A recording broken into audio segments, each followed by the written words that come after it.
प्यारे बच्चों, चलिए आज हम लोग ऑक्सीजन का उपयोग एवं नाइट्रोजन के उपयोग के बारे में पढ़ते हैं। तो सबसे पहला दिया गया, देखिए बच्चों, ऑक्सीजन का उपयोग। तो उसके नीचे में पहला दिया गया श्वसन। ऑक्सीजन का उपयोग पौधे अंजीरधारी श्वसन में करते हैं। ऑक्सीजन का उपयोग जो पौधे अंजीरधारी जो होते हैं श्वसन में करते हैं। श्वसन में करते हैं मतलब सांस लेने में करते हैं, समझिए।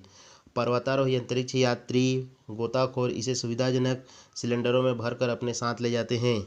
जो पर्वत पर चढ़ते हैं, अंतरिक्ष यात्री जो अंतरिक्ष में जाते हैं, और गोताखोर जो समुद्र की गहराइयों में जाते हैं, इस ऑक्सीजन को क्या करते हैं, एक सिलेंडर में भर कर ले जाते हैं और वहाँ पर वो लोग सांस लेने में करते हैं।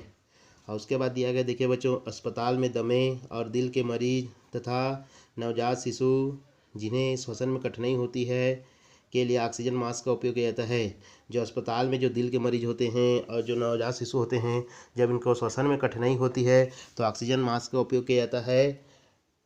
और उसके बाद दूसरा दिया गया है, देखिए बच्चों, वेल्डिंग में ऑक्सीजन और अन्य गैसों के मिश्रण के ज्वलन से उत्पन्न ज्वाला का उपयोग धातुओं को जोड़ने में होता है। जैसे कि ऑक्सीजन और अन्य गैसों के मिश्रण से उत्पन्न ज्वाला का उपयोग धातुओं को जोड़ने में होता है। जैसे कि वेल्डिंग में इसका उपयोग करते हैं, जैसे कि दो लोहे को जोड़ने में। उसके बाद दूसरा दिया गया, देखिए बच्चों, नाइट्रोजन का उपयोग। तो नाइट्रोजन का उपयोग का सबसे पहला वाला टॉपिक पहला नंबर में दिया गया, उसी को देखिए। यह पौधे अंजीरधारियों की वृद्धि है तो आवश्यक है। ये जितने भी जो पौधे जो होते हैं उन्हीं में नाइट्रोजन का उपयोग किया जाता है, जिससे वो अधिक मात्रा में क्या करते हैं, बढ़ते हैं, समझिए। उसके बाद दूसरा दिया गया है, देखिए बच्चों, नाइट्रोजन की विशाल मात्रा हाइड्रोजन के साथ क्रिया कर अमोनिया बनाती है और अमोनिया से यूरिया जैसे उर्वरकों का उत्पादन होता है। जैसे कि नाइट्रोजन की विशाल मात्रा हाइड्रोजन के साथ क्रिया कर क्या बनाती है, अमोनिया। अमोनिया से क्या बनता है, यूरिया।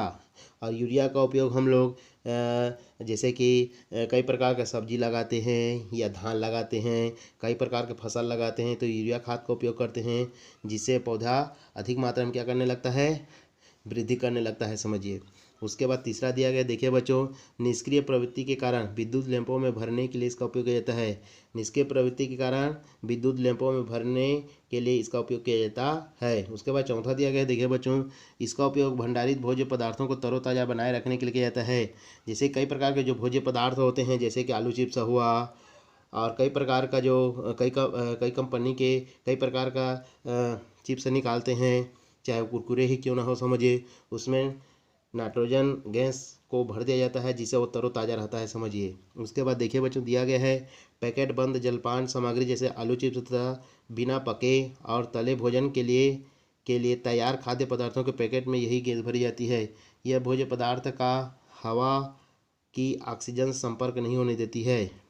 अगर मान लीजिए उसमें नाइट्रोजन गैस नहीं भरेंगे, वो कई प्रकार का जो चिप्स जो होता है तो क्या हो जाएगा, वो ख़राब हो जाएगा। और जब उसमें नाइट्रोजन गैस भर दिया जाता है तो क्या होता है, तरोताज़ा रहता है, समझिए बच्चों।